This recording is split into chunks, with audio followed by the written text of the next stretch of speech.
பூட்டு என்பது நல்ல விஷயம்தானே என்று யோசிக்கிறீர்களா? மனிதன் முதல் திருட்டை நிகழ்த்திய போது பூட்டு சிந்தனை வந்தது. முதலில் எதை திருடினான்?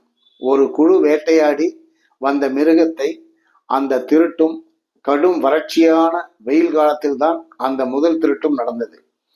அந்த முதல் திருட்டுக்கு பின் அந்த குழுவிடம் போனால் நிறைய சேர்த்து வைத்திருப்பார்கள் என்று அறிந்து ஒரு குழு கொள்ளையடிக்க வந்தது. திருட்டு கொள்ளை என்ற வடிவம் மாற்றம் பெற்றது.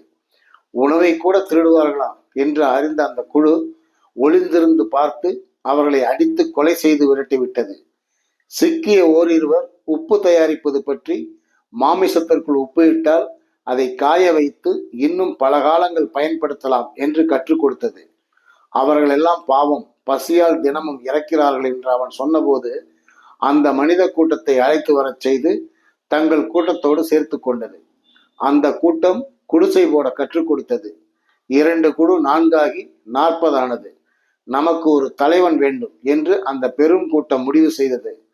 பலசாலிக்கான போட்டி வைத்து ஒரு தலைவனை தேர்ந்தெடுத்தார்கள். அந்த தலைவன் தனக்குத்தானே விசுவாசிகளை தேர்ந்தெடுத்தான். ஒரே ஒரு திருட்டு ஒரு ராஜாங்கத்தை ஏற்படுத்தியது. காஞ்சி பெரியவர்.